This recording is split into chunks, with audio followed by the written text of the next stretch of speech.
Super speciality हॉस्पिटलचे खासगीकरण, आमदार साजिद खान यांचा स्फोटक आरोप, रुग्णालयात आढळल्या धक्कादायक अनियमितता। अकोला शहरातील आरोग्य व्यवस्थेचे चित्र दिवसेंदिवस बिकट होत असतानाच सुपर स्पेशालिटी हॉस्पिटलच्या संभाव्य खासगीकरणाचा मुद्दा चांगलाच गाजू लागला आहे।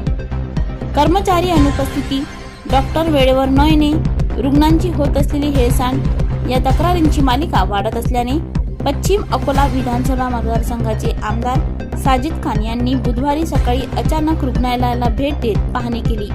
या पाहणीत अनेक धक्कादायक गोष्टी समोर आल्याने त्यांनी प्रशासनावर थेट घणाघाती आरोपांचा भडीमार केला। आकस्मिक भेटीदरम्यान अनेक डॉक्टर हजर नसल्याचे उघड झाले। कोट्यवधी रुपयांची अत्याधुनिक उपकरणे उपलब्ध असूनही ती धूळ खात पडलेली, जनसेवेत उपयोगात न आणलेली यावर आमदार साजिद खान यांनी संताप व्यक्त केला। आरोग्य सेवा पुरवणाऱ्या महत्त्वाच्या रुग्णालयात इतक्या मोठ्या प्रमाणात अनियमितता कशा घडू शकतात असा सवाल त्यांनी प्रशासनाला चोपला। डीन मुंबईत कोणत्या बैठकीसाठी? खासगीकरणाचा डाव।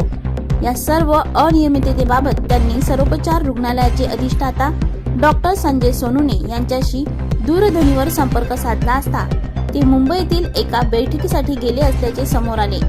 मात्र सूत्रांकडून मिळालेल्या माहितीनुसार ही बैठक सुपर स्पेशालिटी हॉस्पिटलचे कंत्राट खासगी कंपनीकडे देण्याच्या संदर्भात असल्याचा आरोप आमदार साजिद खान यांनी केला।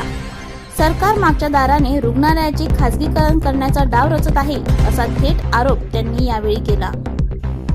जिल्ह्यातील आरोग्य यंत्रणा ढासळली। सर्वोपचार रुग्णालयापासून जिल्हास्तरीय रुग्णालयापर्यंत सर्वच ठिकाणी मोठ्या प्रमाणात रिक्त पदे, प्रभारी अधिकाऱ्यांवर अवलंबून चालणारे कामकाज, रुग्णांची होत असलेली गैरसोय हा आरोग्य विभागाचा विदारक चेहरा असल्याने त्यांनी नमूद केले। 2 महिन्यांपासून स्त्री रुग्णालयातील प्रशासन प्रभारीच्या भरोशावर चालत असल्याने तक्रारींचा पाऊस पडत आहे।